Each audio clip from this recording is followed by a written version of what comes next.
Call us at 1-866-484-7865. That's 1-866-484-STMK. Stop the madness. Keep it 100.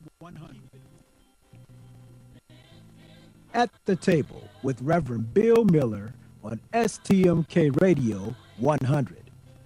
Check out Reverend Bill Miller's Bible Study radio broadcast live on the new STMK Radio 100 at 8 p.m. Eastern Standard Time and 7 p.m. Central Standard Time. Please listen in and support him as he joins the realm of broadcasting to encourage believers and offer the comfort of God to others across the airwaves. At the table with Reverend Bill Miller on STMK Radio 100. Also, feel free to contact him for prayer, counseling, and conversation at brobill9608 at yahoo.com. That's BROBILL 9608 at yahoo.com. At the table with Reverend Bill Miller on STMK Radio 100. STMK Radio 100. You're listening to Stop the Madness, Keep It 100 with your host, Sean L., Let, and Tone the Stone on STMK Radio 100.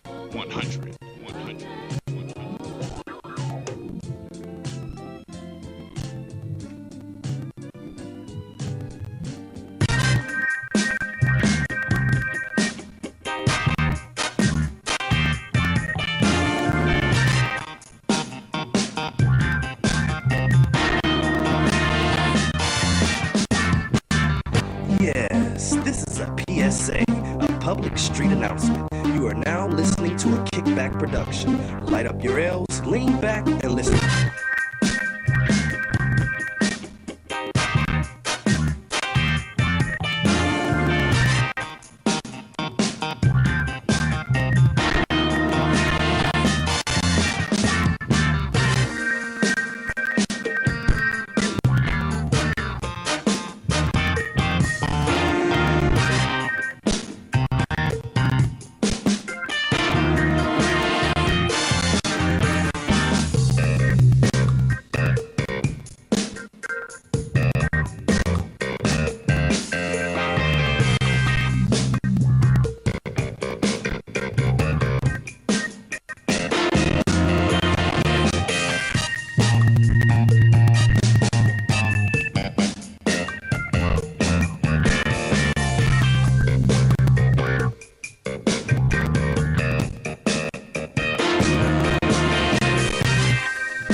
Good afternoon and welcome to Stop the Madness, Keep It 100. I'm your host, Sean L. Today, we're going to talk about a historical city in trouble. I grew up in the city of East Cleveland, so this is personal for me, okay? So I'm just going to keep it real as it is. As a graduate of Shaw High School and of the alumni, I understand that the city is facing a $1.5 million to $2 million deficit in 2017.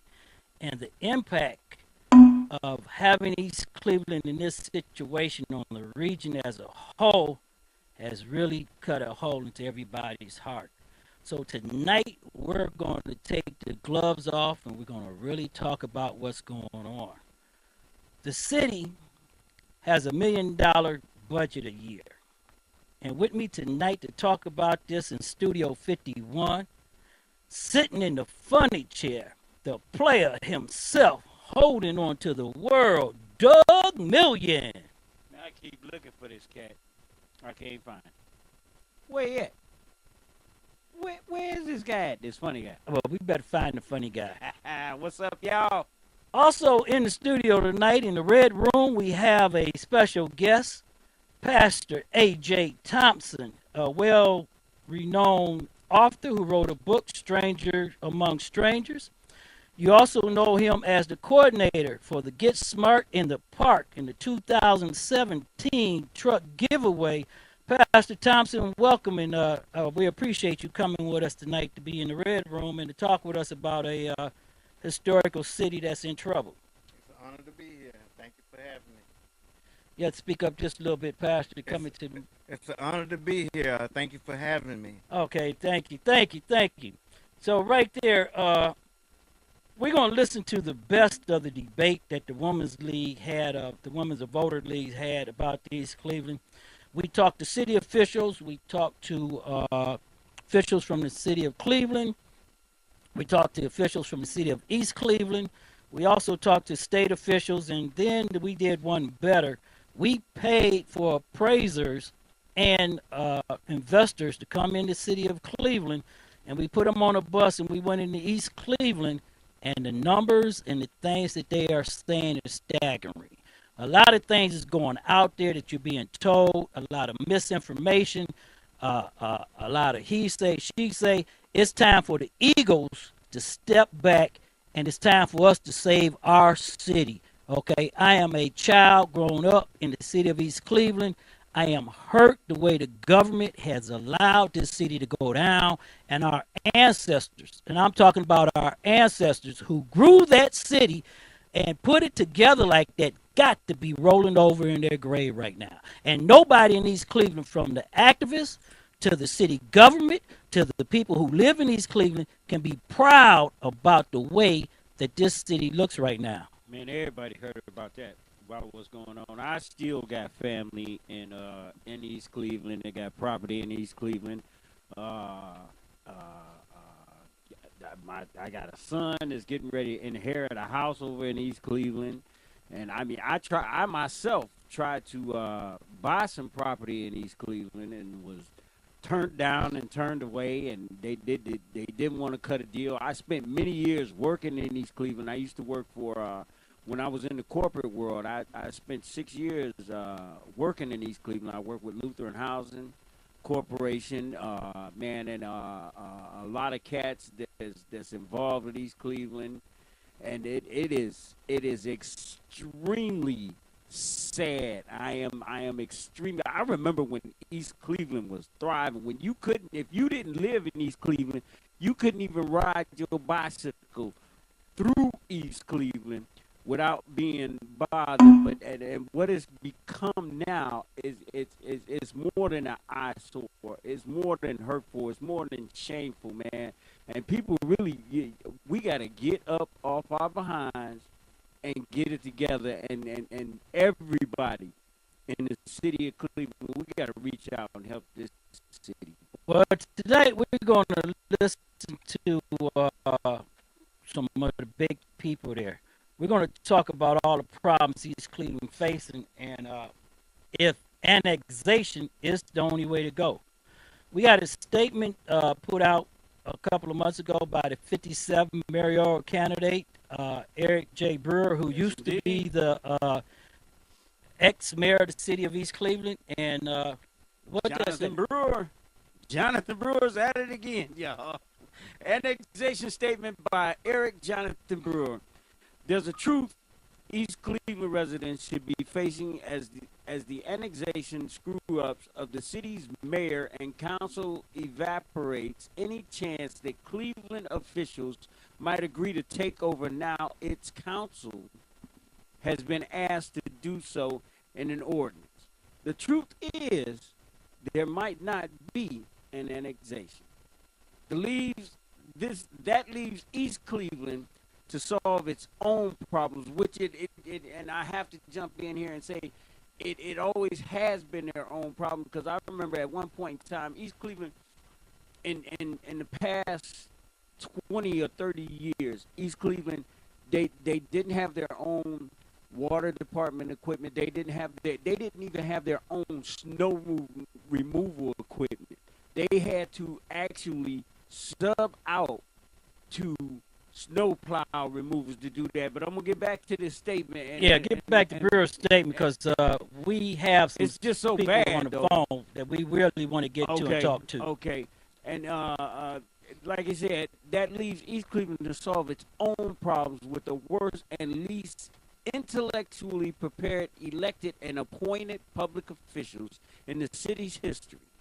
I don't care how many degrees and titles are held by current elected appointed East Cleveland officials. They are disgracefully ignorant and self-serving.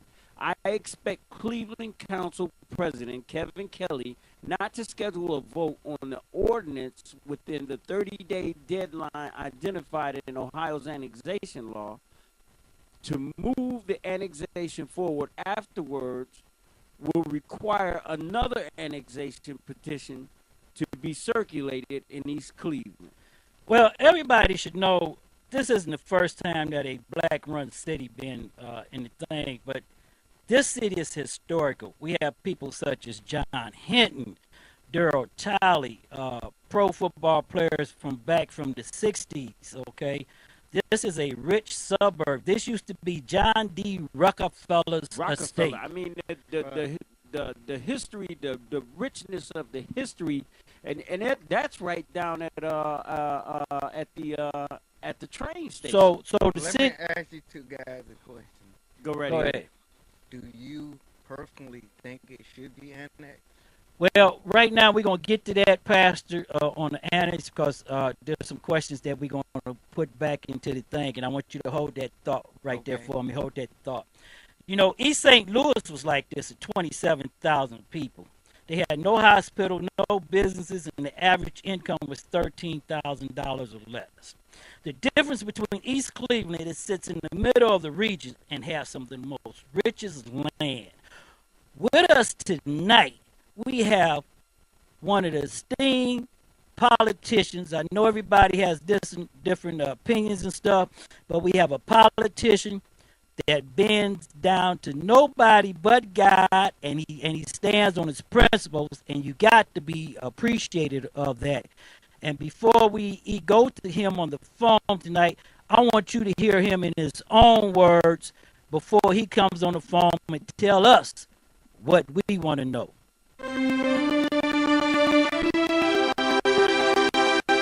It's like you when they can't control you. I'm not a part of the political machine. I'm not a part of the network. I don't bow down to folks. I bow down to the Lord. I do whatever I think is right, and I go from there. I pray over my decisions. I'm not perfect, but my heart is pure. I'm trying to do what I think is right. And I have conflict. And, I met with some funders, maybe in the last 2 months. First thing came out of their mouth, they had confidence in my leadership as council and council working together, but they said for Wheeler. They're recalling you again. So every time they start another recall, it makes people question the confidence that they have in moving their business into that city. And some of them that are negative thinkers, that they're recalling an individual over and over and over. The residents have spoken 3 times. But one thing I've always taught, proof is in the pudding. Action speaks louder than words. And since I've been on council, along with my colleagues, we have cut the deficit from $4 million to $2.6 million. That's significant. The best we can, because the tax base in the city has eroded away. A lot of people have moved. We've gone from 40,000 residents down to 17,000. I think it's less than that now in our city. 44 houses this year. It won't happen overnight. All of them won't get torn down in a day. It's a process. Well, a lot of these houses have been abandoned and they're owned by the banks. And the banks is hard to bring them to court because they get high behind what they call it corporate veil. And we're doing the best we can from the council's perspective of supporting the administration to try to go after some of these banks as far as grass cutting, board up, and make it secure until we can get it on the demolition list to be torn down.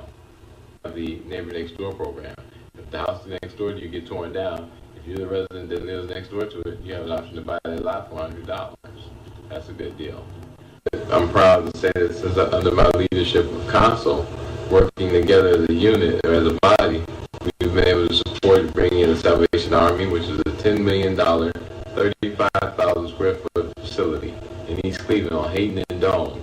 East Cleveland has not seen nothing that large on Hayden developed or built in the last 25, 30 years. Right there, that was Councilman, ex-council president for the city of East Cleveland, Thomas Wheeler. And on the telephone, we have him with us. Tommy, can you hear us? Yes, I can, Sean. Hey, welcome to Stop the Madness, Keep It 100. We appreciate you coming on the show with us. We are doing national talking right here also with our affiliates. Tell us in your own words, Tommy's also grew up in East Cleveland. He went to Shaw High School, so he's been in the city as a law enforcement officer. He worked for the community, and he also worked as a councilman, and then he worked his way up to head of council prior to the recall. So I'm gonna call you councilman because I'm still gonna give you your respect. Okay, you earned it.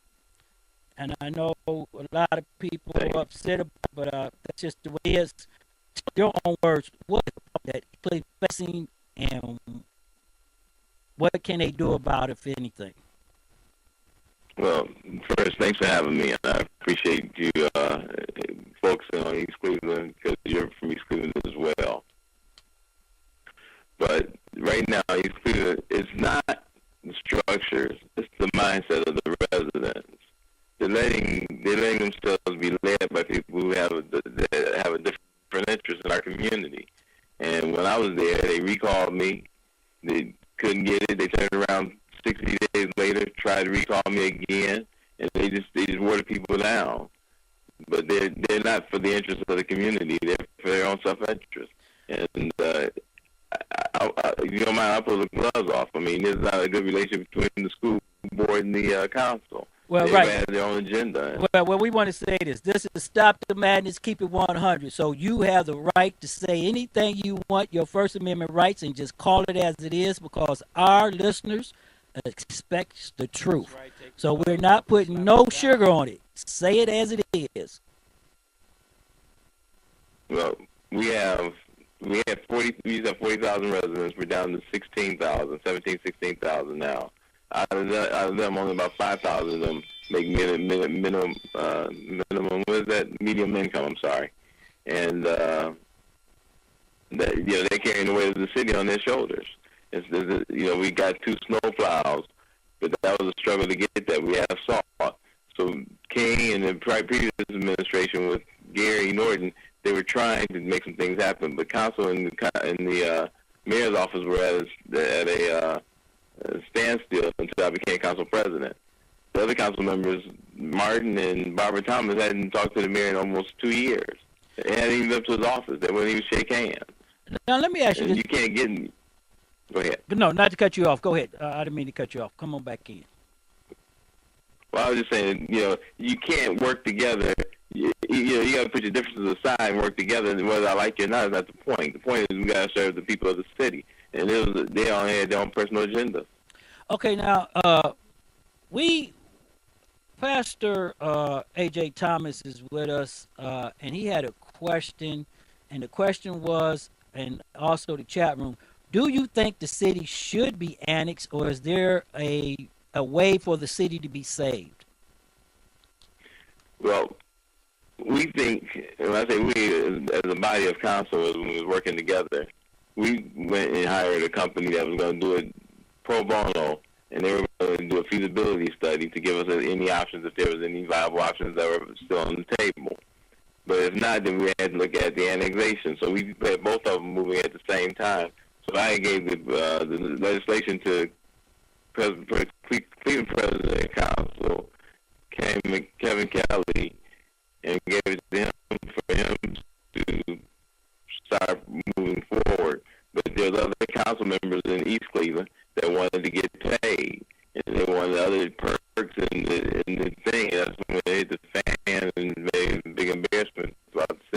Right. We just talked about the letter that previous ex-mayor Jonathan J. Brewer talked about that council may not, city council may not move, Cleveland City Council may not move on it. But tell us this: CSX signed a contract with the city of East Cleveland to buy all the fire equipment and police cars and safety forces equipment and everything when they put all those trains through the city. When did that contract run out?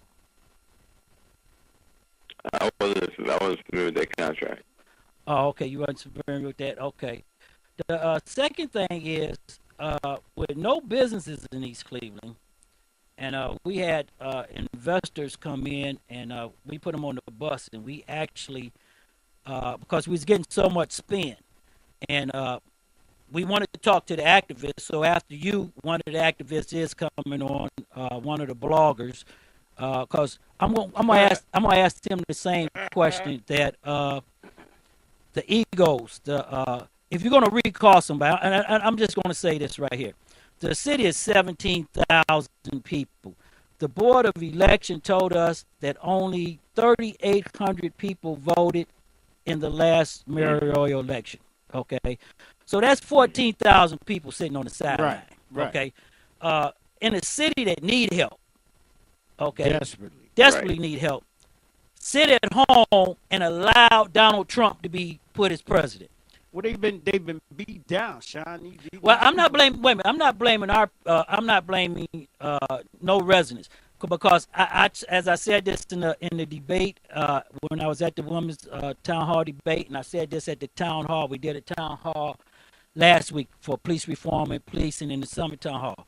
My thing is, I think that the federal government should be made to get a task force to do something. No, because all those vacant properties in East Cleveland are owned by individuals who got money from poor people, and now they're running back into their house. They're putting all these properties in a bank called the Dutch Bank, where the Dutch Bank is putting 20 front mans in front of them, and an average person or a city can't afford to get them. So the federal government needs to do a task force, go get those people, and make them start paying taxes, back taxes, and make them pay to tear that property down. That's right. Well, they would do it to the average person. And the problem I got to interject something if you don't mind. Yeah, go ahead, Tommy. One of the issues that we have is there are developers that want to come into the city and do business in the city. Euclid Avenue, for one, is drawing a lot of big-time investors and developers. That's correct. That's one what I'm gentleman talking has about. a company. There's one gentleman that came to town and wants to do some townhouses in East Cleveland, which will bring in probably an income of about $100,000 per family that moves in there, because they're probably going to work down University Circle. But the problem we have is they've assumed all the land. They've acquired all the land except for one piece. There's one small quarter of an acre that sits on Euclid Avenue that's being held by the school board. And the school board refused to sell, so the guy can't do the development. Well, the school board will not sell it. Let me also interject this that we found out. We found out that East Cleveland is divided into 3 zones. Right. Zone 1 was the west end from Superior back around the University Circle down to 125th and all that. Now, our developers and our appraisers tell us right now that land was already prepared for investors because it's vacant.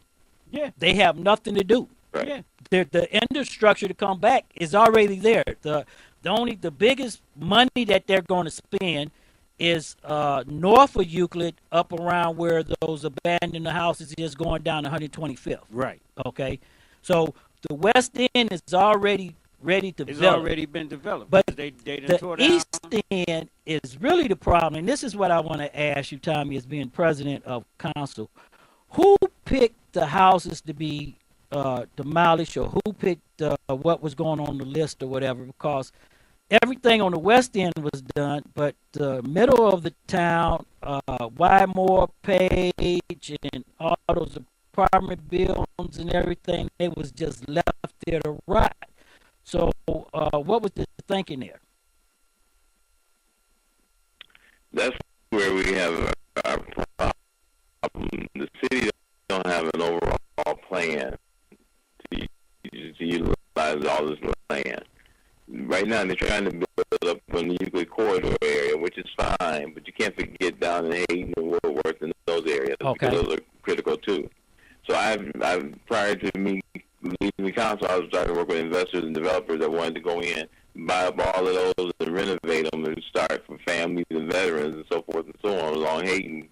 Because by Hayden, by the street first and second are basically empty streets. That's correct. And we can develop those, and they can be supported by the Salvation Army, who offers, social service programs for the veterans. Well, we're going to talk. Also, I want to ask you about this because, as I said, we put investors and everybody on the bus, and we went in because the people of East Cleveland is getting too much spin.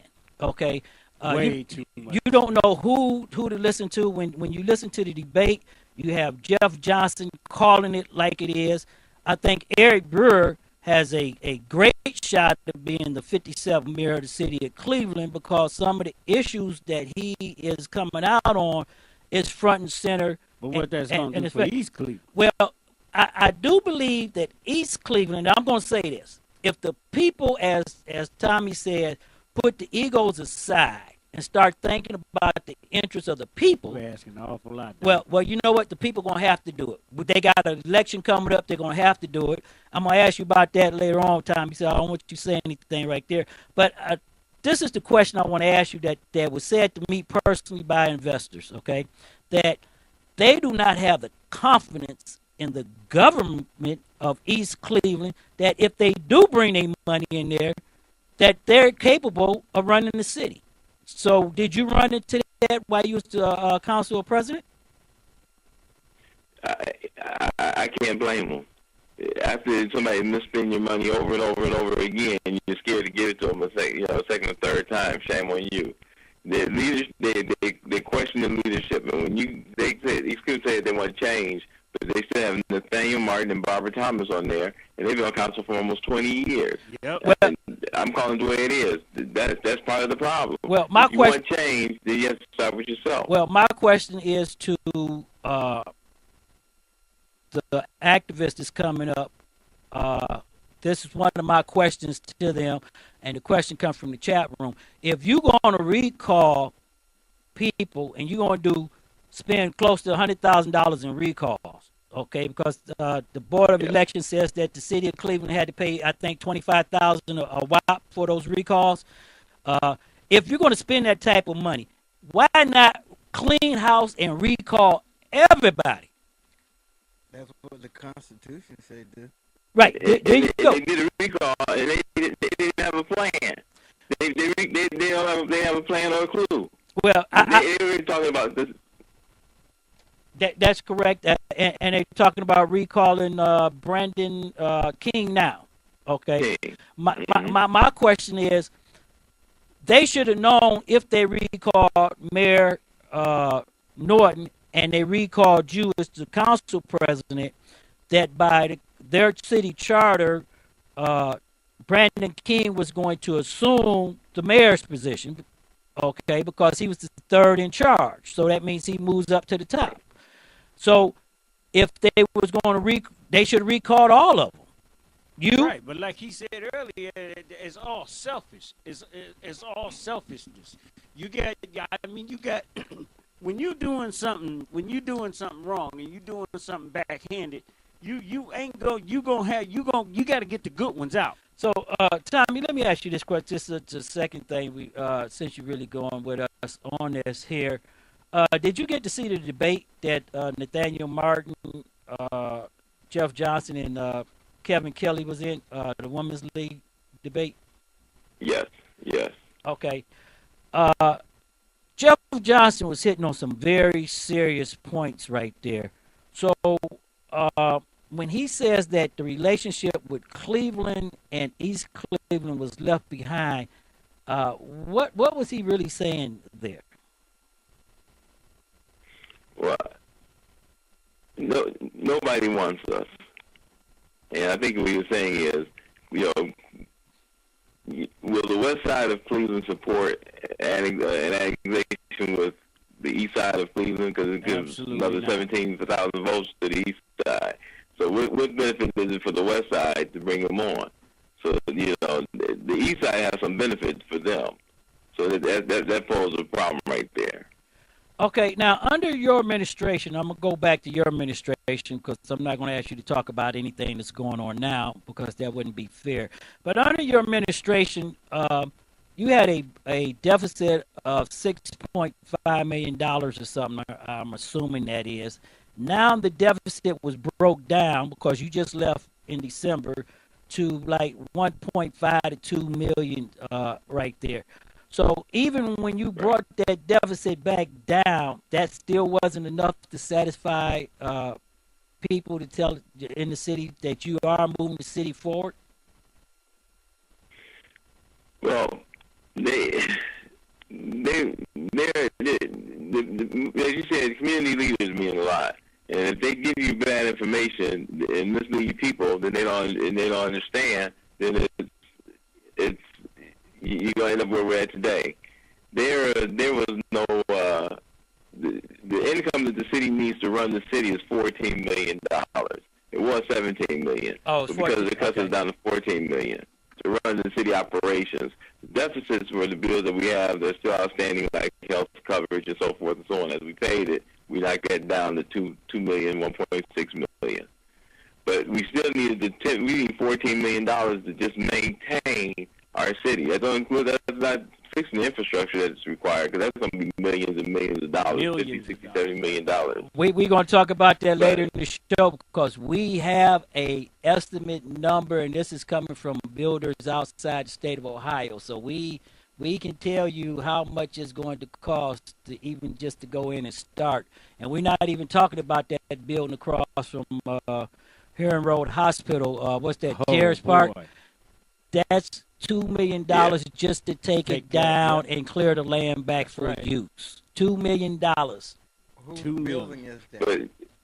But one of the issues that they keep talking about is the Cleveland Clinic money that the mayor received, which was about $20 million. And a lot of activists in them are saying the mayor stole the money, which is not true. As soon as I got on council, the first thing I did was met with Eunice Smith, who was the head of over the fiscal commission that's keeping watch of these Cleveland bills, and she agreed, and she showed me where they took the money, they went and put it in Key Bank's bank account, wrote the bills, and went downtown to pay the creditors that the city owed. That money was spent properly. It was gone. But people still going around saying the mayor stole the money. Well, they still, no matter what you tell them. That's what a lot of people. Go ahead. But I'm glad you said that. But when we go back into the thing, to one of our pastor and one of our people want to know is that people that owns these properties, East Cleveland, my understanding, try to get to them, but since they're in the Dutch Bank, you can't find them. Is that correct? Yeah, well, the banks are hard to get.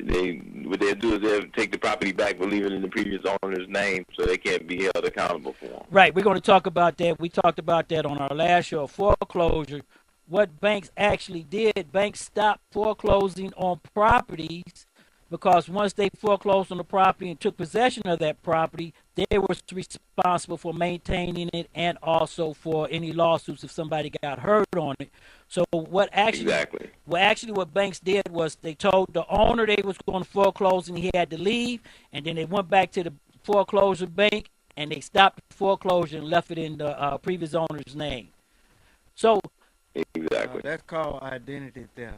Well, no, because the previous owner still hasn't been properly removed by the courts. That's the kick we're going to talk about later on in the show about demolishing houses and stuff. Okay. Because that's the big issue on demolishing houses, is because the county cannot demolish a house if it doesn't take possession and ownership of it. Okay. Right.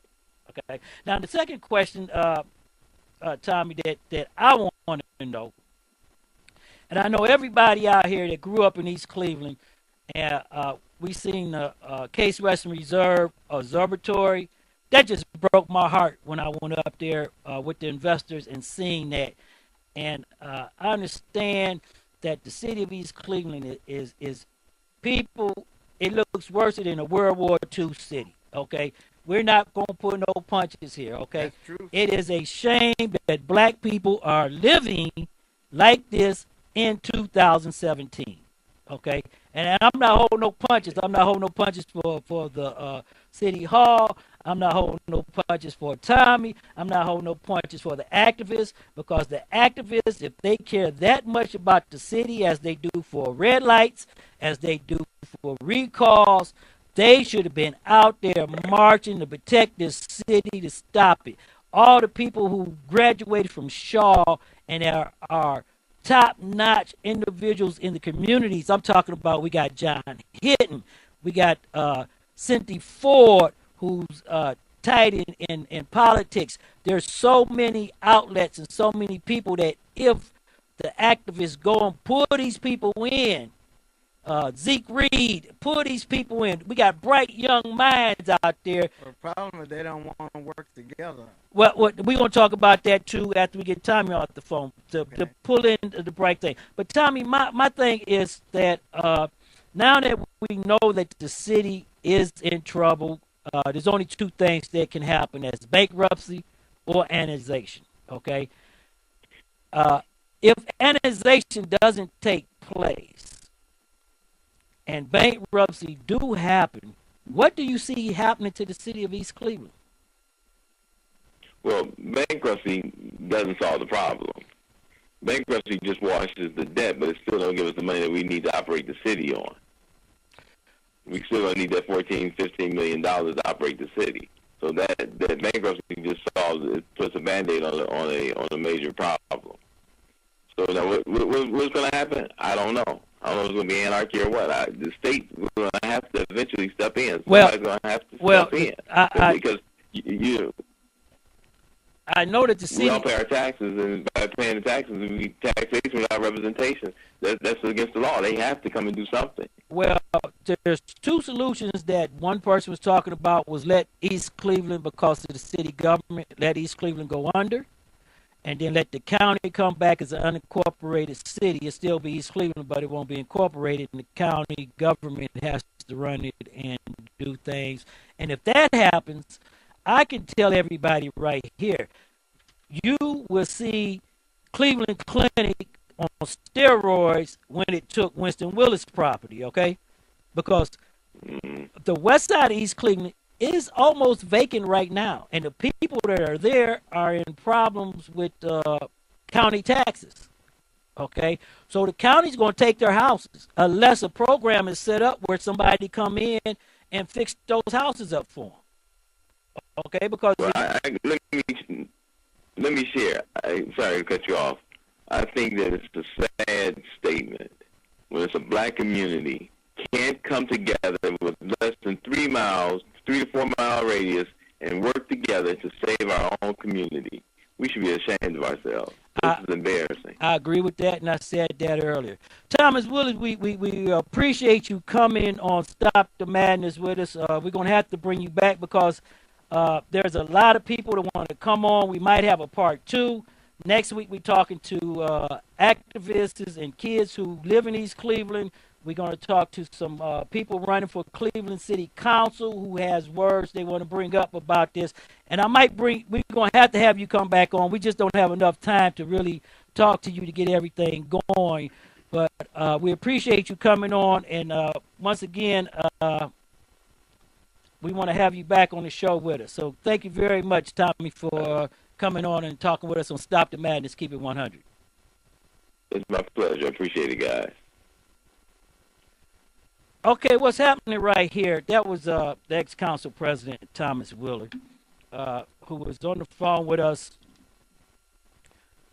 We are in the process right now waiting for a activist, Jerry Struthers, the 44112news.com, to give us a call. And the chat room is blowing up right now. I'd like to thank Facebook Live, Instagram, Snapchat, YouTube Live. Thank you for joining us. Robert, thank you for joining us also, man. I'm going to need you to come on the show and talk to us about some stuff, man, because we need you, brother. to give the good word to the community so everybody can understand that we must save our city. Today we're talking about East Cleveland, Ohio, a city wrapped in heritage and history that is going deeply and fast down the hole. And I'm going to tell you something, folks, and this just breaks my heart. And I just had to do the show on this and send it nationally because I want black people in Atlanta, L.A., Washington, everywhere to understand that if we allow this rich city to be destroyed and taken this way from our ancestors who gave their blood and sweat to get into that city and to build that city, and that was one of the best places in America to live. Okay? One of the best places in America. Look up the history of East Cleveland. We're nationally in 17 cities. I'm challenging the black leaders in those 17 cities, LA, San Diego, Los Angeles. I'm challenging you to look up the history of East Cleveland and come in here and bust loads. I mean, just like you go to Washington with Al Sharpton, come in here and let's save this city and the rich heritage of the black people, okay? I'm talking save this heritage and this history. This is a shame. When I went up to the Case Western Reserve Observatory, man, I broke into tears. Completely desecrated. I broke into tears. I used to go in there as a kid. Desecrated. And a lot of people don't even know. You talk about the history of it. That was one of the first telescopes. One of the first ones put out here. Rockefeller. A lot of people don't know this. Shaw High School, this high school that you graduated from, it wasn't always a high school. People used to come from around the world to go to Shaw Institute. And Doug and Pastor, this is the thing. Pastor, I want you to come in on this. The thing that I have that I keep hearing over and over and over is black people do not want to sit down and talk.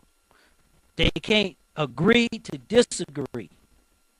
And they letting the city and people suffer. As I told Tommy, that the West End is already developed strictly for the investors, okay? Mm-hmm. Nobody lives over there. And the people that's left over there is going to be moved out, okay?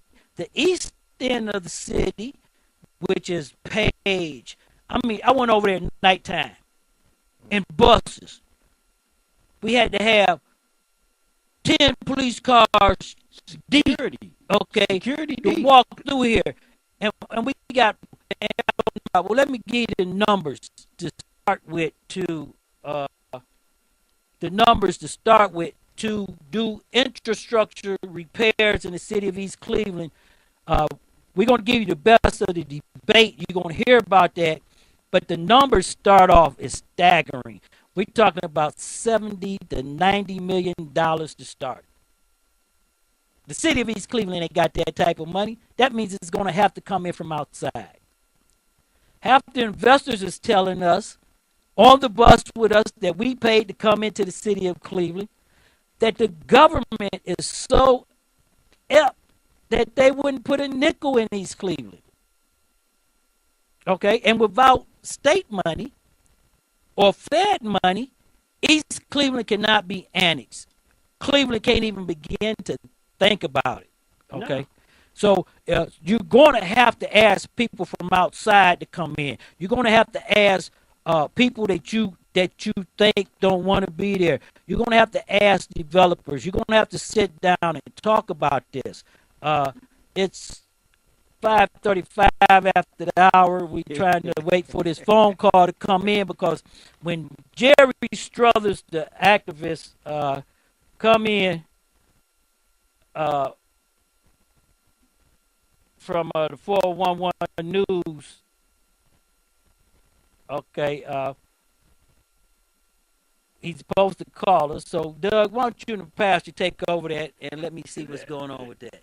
So, Pastor, you were saying earlier about do I think that it needs to be annexed? No, I think really what we need to do is what these kids do nowadays. Everybody want to put up a page. What they call that thing where they where you raise money to GoFundMe. GoFundMe. Well, They need to start with a GoFundMe page, but we gotta start. Don't you think we gotta start with this community, with the community itself, and sit the people down and get these people on the same page, make them put up or shut up? yeah, they do. They gotta understand that everything starts and ends with the people. Thank you, Facebook. That's right. Snapchat, At home. Instagram, and It everybody. starts with Thank you them for showing us. having that idea If and a you want to watch mind us live, that they got. This go is to their STMK problem. Radio They're part of 100 it. Facebook They page. Right. help Click create on it. the link and come Right. on So in. they're gonna have to be the one to help resolve it. Right, because first of all, we the people, of the people, for the people, and by the people. We the ones that put them in the office. Right. So once we put them in the office, we gotta make them do their Well, job. I think also what needs to happen, Pastor, not to cut you off, is that the proper information needs to be given out. Okay, we have too many voices giving wrong information, so people don't understand things. And we're going to talk about that right here, Pastor. I want to say that East Cleveland for 2017 is facing a $1.5 to $2 million deficit. Okay, it was a $6 million deficit. It's been taken down to $2 million. So that means they can cut their spending. But the problem is when money's not coming into the city, you don't have money for your first responders. Okay, and after what we seen Tuesday and Wednesday, if I was the first responder in East Cleveland, that area around Wymore Page would be a no-go Man, zone. Okay, they scared to death. I don't blame them. Be scared to death. Scared to Matter of death. fact, if they gave me an M16 and told me I could walk that street, I wouldn't go down there. Do you know the nickname for that area? Right. No zone. Dodge City. It ain't died nothing, because you know what? No, Dodge City. They calling it Dodge City because they're likening it to the Wild West, the way the Wild Okay. West But was. But the problem is the people who live in that community, they liking that, Yeah. and they don't understand that ain't good. No, I ain't gonna say that. I'm not gonna say that. You know why, Pastor? Why? Because in that 8 block area down there, Yeah. there's nobody down there. It's all vacant. So that means that everybody in that Supposedly, area. it's folk down there. Well, we talking about living normal lives, okay? That's not living a normal life not by down no- there, not okay? by no means. In that section with trash sitting out like an open dump. yeah. Okay, that's what it is. I can just think about right now if Mayor Jackson Oh boy. went over there with everybody and the people of Cleveland. I'm gonna tell you right this: Ward 8 ain't having it. Okay, Ward 8 is telling Jeff Johnson, don't even think about it. Right. Ward 9 don't mind because they're going to come in of the University Circle Corporation. So that area is going to be another little Ohio City. The west side, I'm going to tell you right now, they may love to come in and help, but when you talking about $79 million just to start for infrastructures and start to go back in there, that one building that used to across from Henry Road Hospital, used to be Henry Road Hospital, Right. What used to be $2 million, and that's $2 million just to McGregor bring, Homes. right, that's $2 million just to bring it down to the thing, just to the ground. And it's deeper than that, because like the councilman was saying, I mean, you know, you got to think about the money that was spent, that needs to be spent just to keep the city functioning. Because beforehand, they didn't have their own water department. Therefore, they had that, and we don't put aside the first responders. Taking out the police department, the fire department, and the EMS. They did not have their own salt removal trucks. Therefore, they had to sub all the work out to private contractors come in just to plow the streets to keep the traffic flowing. And then all the businesses shut down. I remember when Lutheran Housing left East Cleveland because there was no money. there was no money to function and there was no money to keep up the programs, even though most of the programs that they provided were free. Well, you know what? We went to the Board of Elections, and just what you was talking about right here, because Pastor Thompson has some things here that I want him to talk about. We're waiting for the activist to give us a call because we want to talk to him. We heard, we reached out to government officials. Okay, we read what Eric Brewer said. Take that from me.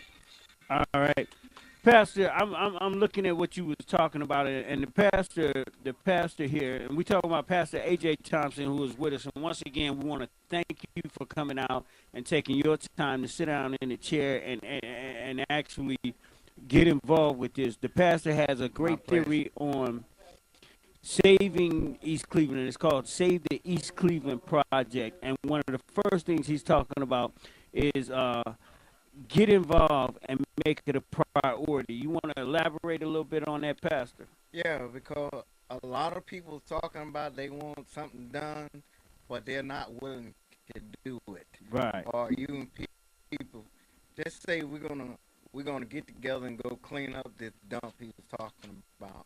Mm-hmm. Okay, if somebody call and say we got a party, that's gonna change.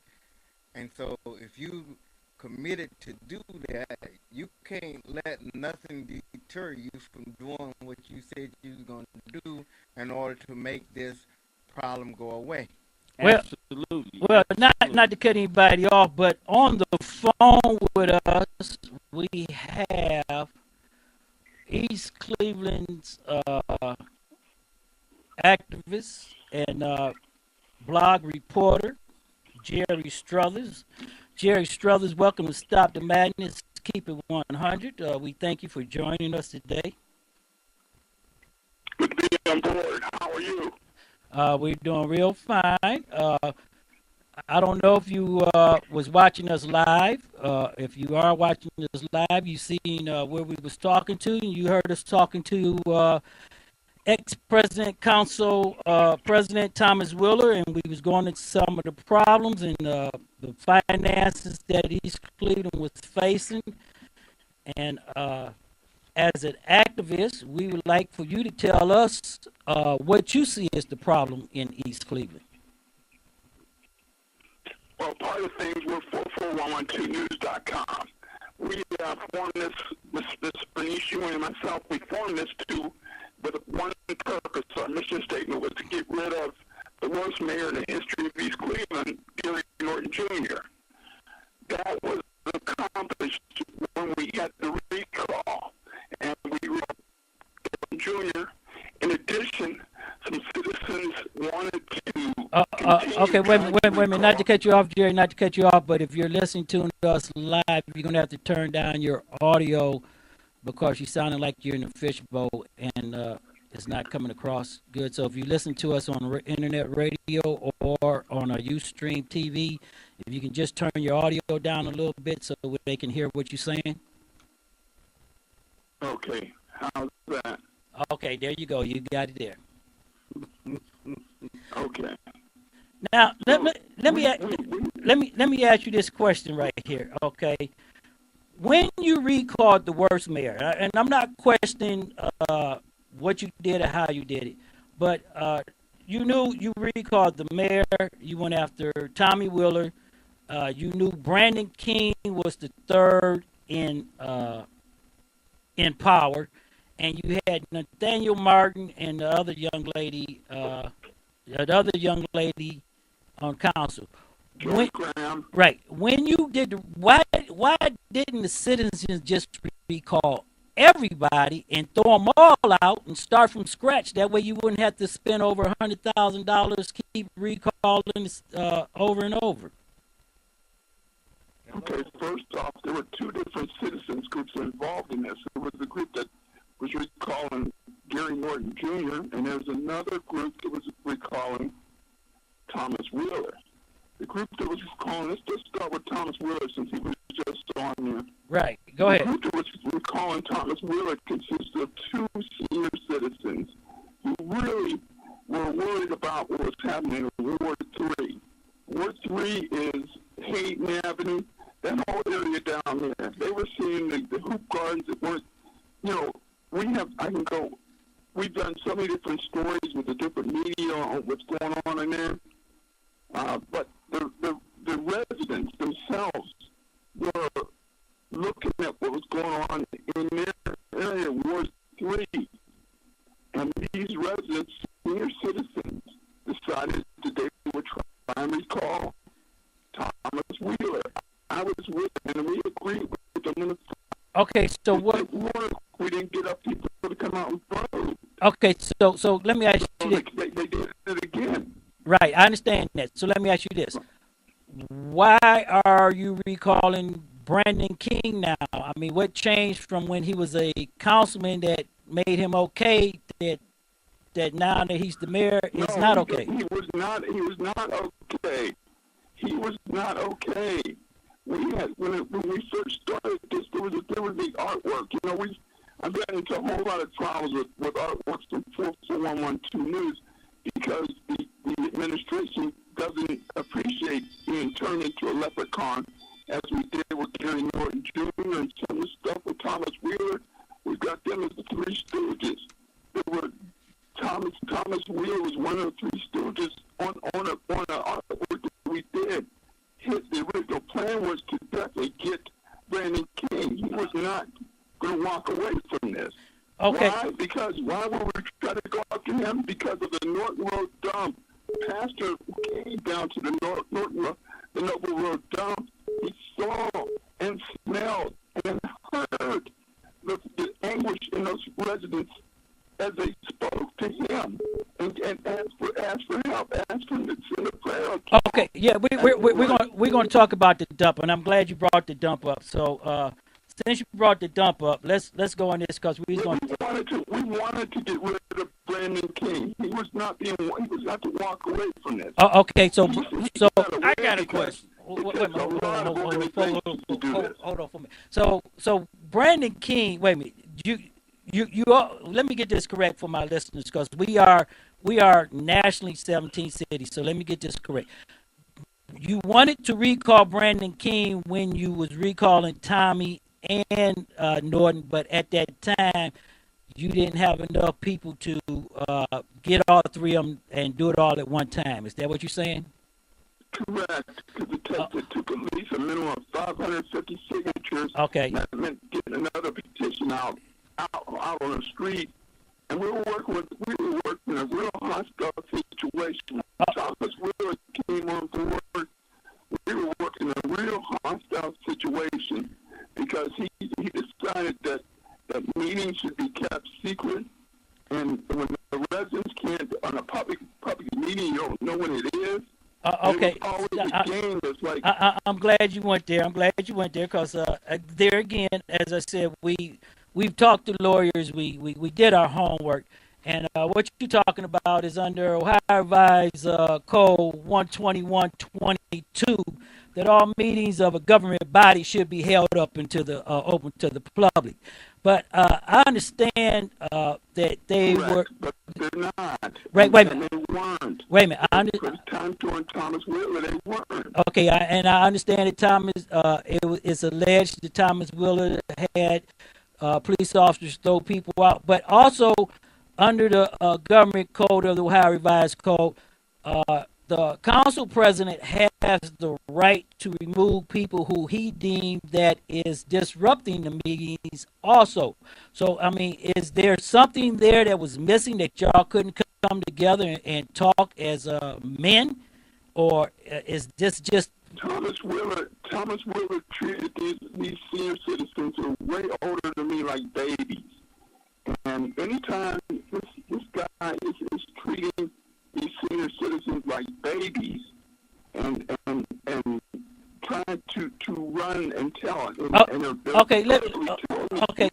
They don't have enough sense to know what's going on. These are people that have been in these Cleveland longer than you or I. Okay, let me. Our parents and our grandparents. Right, and I just talked about the history of East Cleveland. If you heard the show, you see where I stand. I'm not taking a side. I'm standing on the history black individuals who had a city that was #1 in America that is disappearing fastly. So I'm not pulling no punches on anything. I'm going on all the sides of it because I'm looking at the information coming out from City Hall. I'm looking at the information coming down. Now, the second thing is that the municipal clerk with Brandon, Nathaniel Martin is now the council president. Am I correct? No. And I mean, you're jumping all over the board here with me, and I'm trying to work with you and jumping all over the board. Okay, well, You know, okay. Let me. When the change, when we finally got rid of Gary Norton and Thomas Wheeler, somebody had to be mayor. Now the council could have gone in, which we suggested that they have a reorganization meeting and decide who would be mayor, but instead the lawyer, we don't have a law director in East Cleveland. Wheeler Hemmings, who I refer to on 44112news.com as Silly Wheeler Hemmings. Why do I say that about her? Because here's this lawyer who's running the game on the city of East Cleveland. We don't have a full-time law director. That's in our charter. We must have a full-time law director. Okay, I understand it. There's a reason behind that. Okay, but council Let was. me finish it off and tell you. Okay, go ahead. Let me finish it off and tell you about this. Because since we're talking about all these things that are going on, the reason that so Brandon King moved up and Nathaniel Martin became council president. Okay, that's what I just right. That's what I just said. Yeah, lo and behold, all of a sudden, Brandon King decides that he can appoint all the council members. We already had appointed council members. We had good people that we appointed to those spots. Okay, but okay, now that's what that's what I want to talk to you about. Stop right there. That's what I want to talk to you about. Doug wanted to jump in here for a minute. Go ahead, Doug.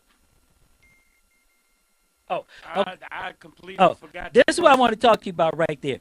When council under ORC 70510, the council clerk was supposed to make a public notification to everybody about that meeting, and there was supposed to be so many councilmen there at the meeting to do those appointments, correct? They were there.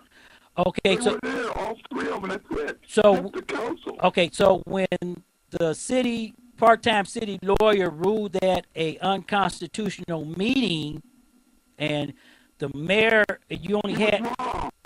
Well, okay, I understand that, but I'm just trying to get everybody to understand what happened. So the mayor, council come back in time to make the appointment. So the mayor, under East Cleveland City Charter, the mayor said that since they didn't come back in time to make the appointments, he had the authority to make the appointments.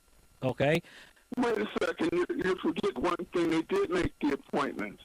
They appointed Devin Branch and I understand that, but and Joey Graham, who's been an But wait a minute, Jerry, wait a minute. Let me ask you this: when the acting, are we cutting to the chase? Yeah, we cutting to the chase. We cutting to the chase. Wait a minute, we cutting to the chase. I got that, but what I'm saying is this: when the acting law director said that those appointments were illegal and not filed. She's not the acting law director. Okay, but a law director said that, correct? Wait a minute, did that or did that? No law director. We have no law director. So okay, let me ask you this. Okay, stop for a minute. Okay, stop there for a minute. Okay, so how did Mayor Brandon King step in and declaim authority under a section of law that he didn't have, and council didn't take him to court and sue him? They have him in court, but I was under the impression they were going to file a court of common pleas. Now they filed an action at the the 8th District Court of Appeals, and sooner or later, the three judges that are on that panel will rule that it's unconstitutional what Brandon King did. But you know how long that could take? All this is in the works. Okay, let's go here too. The Court of Appeals. Right, I understand that. Okay. And in the meantime, we got Brandon King appointed people to be in those spots. There's nothing in the East Cleveland Charter. We are a charter city. Right, there's things in the charter. It gives them that power. God didn't just come down and give Brandon King the power to. So let me ask you this question right here. Nobody gave him the power. Okay, Who gave him the power? So let me ask you this question right here. So we have the mayor, but his term is up when? September? His term is coming up. There's a big primary. Right, there's a primary for that. So, but whoever's doing that seat will stay all the way to the end of the year. Right. We So don't have a takeover until January. right. So we there. don't have that much time with Brandon King with the stuff they're doing. So now let me ask you. If you've been to East Cleveland, you will see. Wait a minute. We've been to East Cleveland. We know about what's going on. I'm getting ready to come right down the line. If you just, do you know about George Michael Riley? Yeah. Listen, Jerry. We're not going to call names. I'm going to talk to you about situations, and I want you to respond to them. We're going right to the dump. Since you brought the dump in, we're going to go right to the dump because we got two things on here. Okay, Jerry, come. Let me back up so our listeners can understand where we at, what we doing. Okay, because right here, the Noble Road dump. Matter of fact, Eric Brewer. Just hold on for a minute. Eric Brewer put a statement out about that on his Facebook page, didn't he? Doug, you got that over there for us? Or did the control room put that up? Talking about the Noble Road illegal dump update? Right. Give it the dump update from Eric Brewer. Noble Road illegal dump update. No arrest yet. ARCO has appealed. The pre-hearing is scheduled. This was in March 1st, 2017 at 10 a.m. in Columbus. ARCO is alleging that Ohio EPA Director Craig Butler didn't have the legal authority to close the dump and that his cleanup time is unreasonable. Okay, stop right there. Okay, now, the city of East Cleveland sold this guy that land for, what, $125,000, am I correct? That's correct. Okay. I'm talking to Jerry. So okay. So when the city of East Cleveland sold them that land because they needed the money so bad, he told them that he was going to do a recycle facility there. Concrete Right. crushing. Okay. Right. Wait, but nobody talked to those okay. citizens on that But street. okay. But listen, Nobody. Jerry, bring it back down. We talking to a national crowd. We talking to people that are not from the city of Cleveland. I talk to a national crowd So every day. okay, so bring it back so I can explain to them how that dump came into existence in East Cleveland. Okay, they don't know how it became. I'm going to let you talk, but I'm not going to allow you to defame or call people names. That's not what we're about. We just want the facts. We just want what's going on. I told you okay. The person that brought it in. You want to know the truth, or do you want me to? Okay. No. I'm going to ask you some questions, and I want you to answer the questions. Okay. You asked me who it started with. Well, I already know Michael Riley. You already told us. We know. His name is not Michael Riley. Okay, well, that was one of the problems when he came in. We didn't even do a background check. Okay, but let me say this. Did the officials of the city of East Cleveland sell the land to whoever this person was for $125,000 for a recycle facility? Yes, that's the okay. truth. Okay. Stop. Okay. Jerry. Yes, Jerry.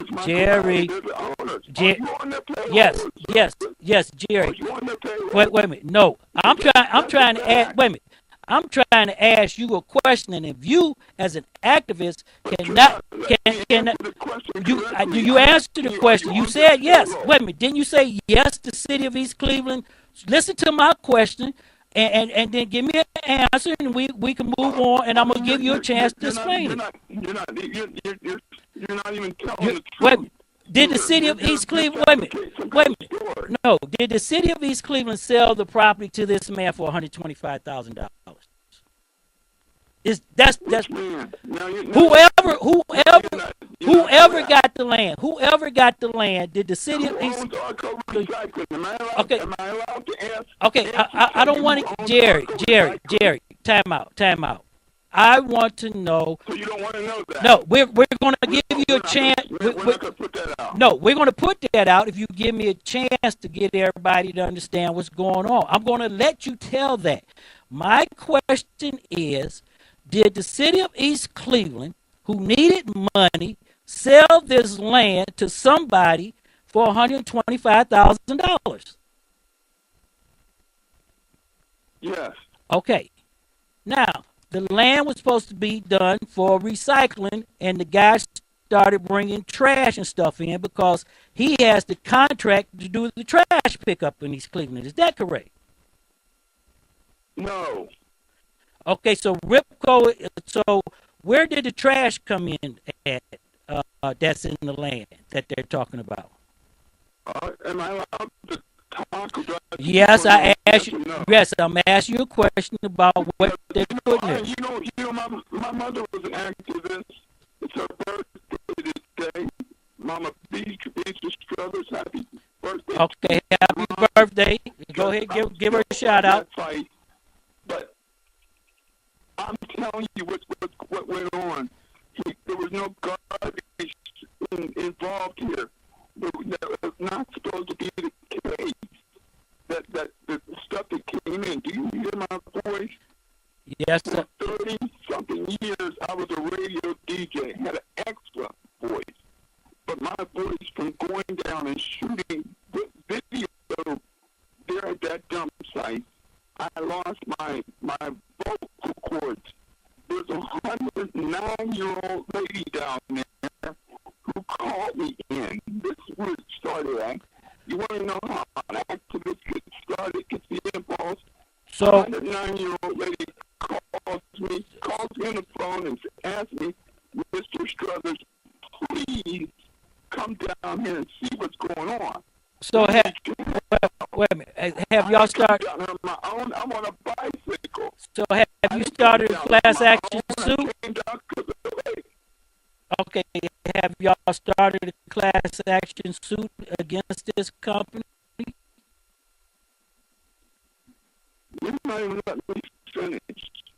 So you already know the story. I don't know if no, I'm asking you, are the residents of East Cleveland suing the owner of the dump?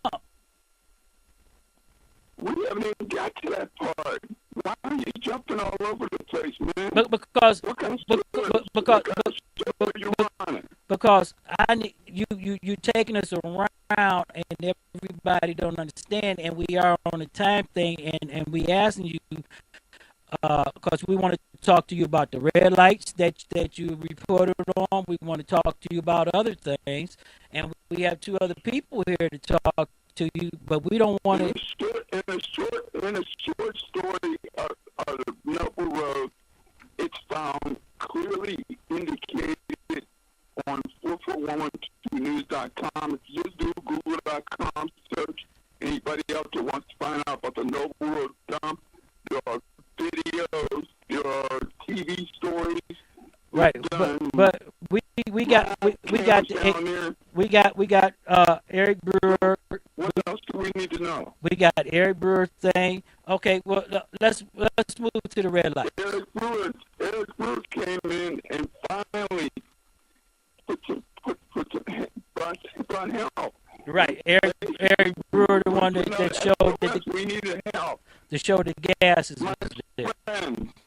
My friend, this is not a joke on Noble Road. People are sick. There are people who have died on the street. But the question is, I understand that's happening. And acting Mayor Brandon King claimed that the people down on Nova Road were all making this up.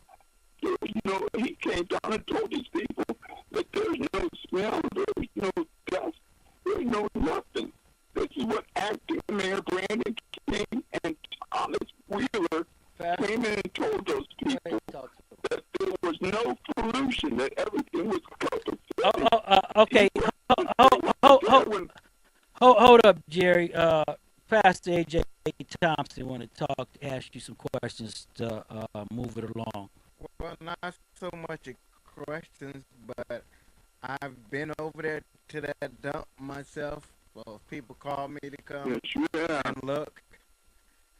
And what I found when I went over there, that the people that was over there complaining were not willing to take the step necessary against the people who was causing it. And that's what I'm asking right there, Pastor A.J. Thompson. Because I'm calling out individuals, leaders, and we got statements from city people, state people, the EPA. The EPA came in and ordered it closed only because of trash being there. Okay? I got the report right here. No. Wait a minute. The state of Ohio. Wait a minute. The state of Ohio has given us a statement, and I can only go off for the statement that the state of Ohio has given out for that area. The EPA ordered the dump closed, okay, for being an illegal dump because it was supposed to be a recycle facility. Okay, and that's what the state of Ohio is telling us. So that's the statement that we have to go with. Now, if they having a hearing on the closing, the hearing has been appealed, and they having that appeal hearing. And I believe Eric Brewer put out a statement of that. Just give me a minute, Jerry. I believe Eric Brewer put out a statement on that. Now, I'm just saying what the state EPA is saying, why they ordered the closing, okay, of the dump. And it's right here for anybody who want to go with it. The owner appealed the EPA order to shut down, okay? And the EPA states that that facility is supposed to be a recycle facility. Why do you put this vague in third person? Why don't you say it's Arco Recycling? That's the company that's on the stand. Okay, I'm just saying. No, we're not allowed to say their name because you won't wait a minute. I don't care about Arco. Wait a minute. I don't have anything here. It doesn't say that what their name is. I'm just giving a statement put out by the EPA Director Greg Butler, issued a notice of violation to Arco Recycling to stop. Arco Recycling to stop accepting construction and demolition debris and remove the acres of the thing. Butler clearly stated that he made the order due to trash being found there and it not being a recycle facility as stated by the officials of the city of East Cleveland. That's what it says. That's the statement that the EPA put out. I'm not taking sides one way or the other, okay? I don't have anything personal to grind with City Ohio, okay? Arco Recycling is an LLC. It's owned by Christina Banyan. She's the owner, and the guy that made it all happen is her former boyfriend, George Michael. Okay, wait a minute, Jerry. Wait a minute, Jerry. You may have all that information. I don't have that information. I can't verify that information. So I'm not. No, we're not going to accuse. We're not going to accuse anybody on something that the city of Cleveland, city officials made the biggest mistake of, because they should have never sold the land. And if they did sell the land, they should have had inspectors in there to make sure that they was doing what they said they was going to do. That's the issue right here. Inspectors, we have in East Cleveland. Oh, we have one okay, person. but Can I get in?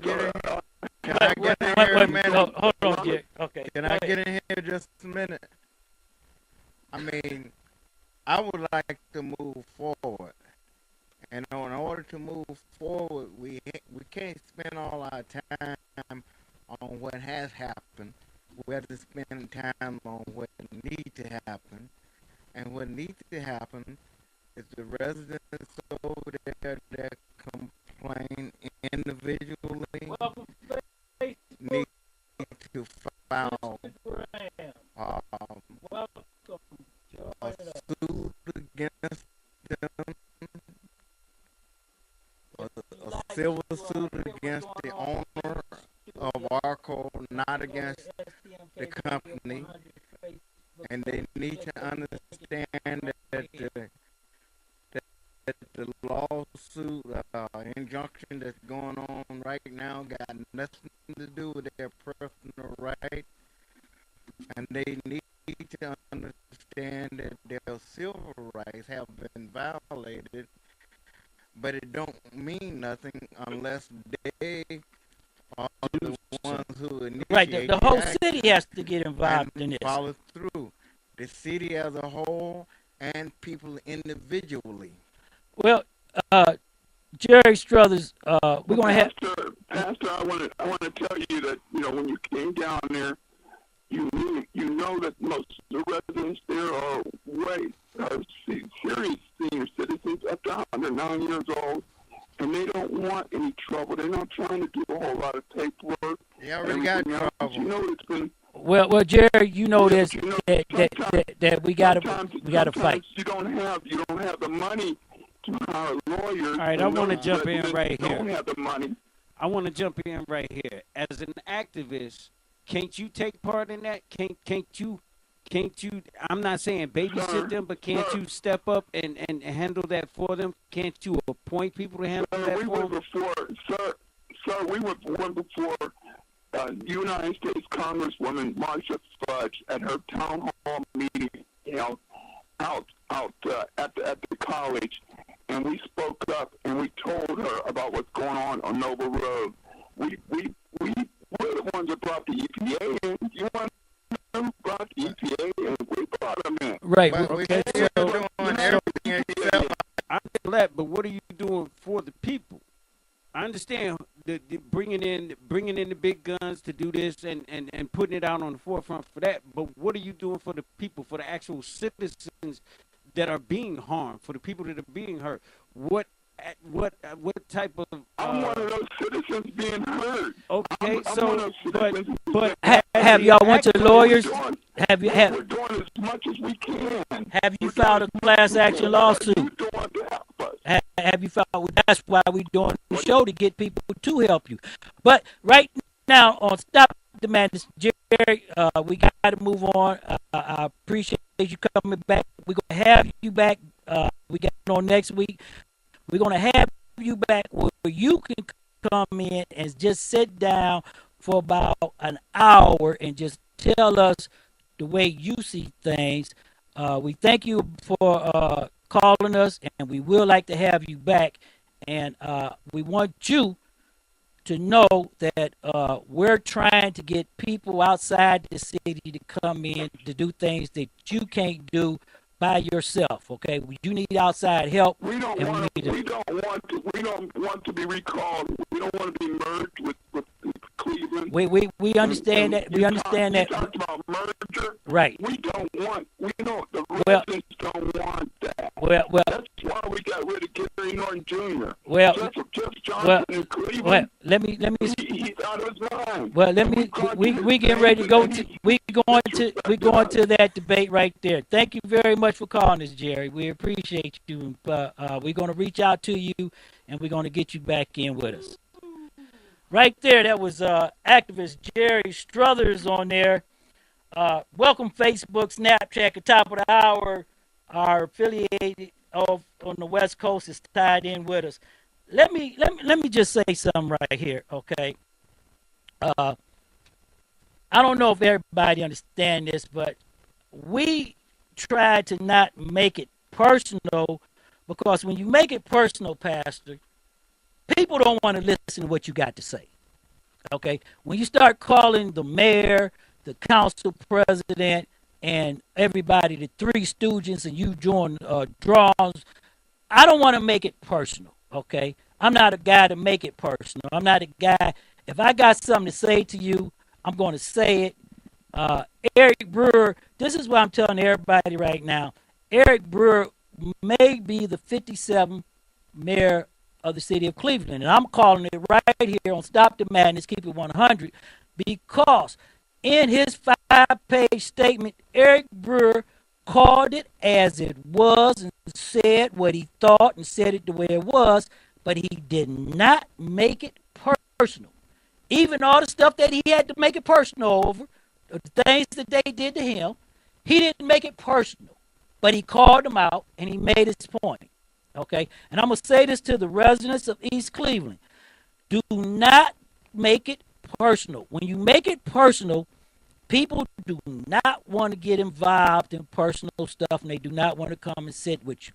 And the city's in trouble. You may not want to be annexed. I don't know if annex is on the word. I don't know if thing, but two things is going to happen.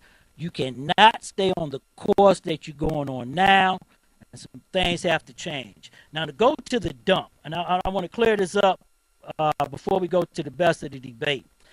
The dump, East Cleveland sold GE's complex back in March of 2015 for $125,000 to the Arco recycling facility. They didn't have any inspectors going in there, so he used the land for other things, and Eric Brewer took somebody over there and found that it is emitting gas across the east side. Okay, and that's what all the public officials, Pastor, have to answer for right now. Why wasn't Cleveland yelling about the gas? Cleveland couldn't stop the dump from going in, but they could found out that the air quality wasn't up as it should be. Okay, because we do have the facilities to do that. East Cleveland doesn't have that. Okay, but you're going to have outside help and outside people to come in with you when you do that, okay? The second thing is we want to go right now because I want you to hear the best of the debate. We're going to skip on that commercial right there. And East Cleveland had a debate by Kevin Kelly, Nathaniel Martin, and Jeff Johnson. Nathaniel Martin is the president of the East Cleveland Council.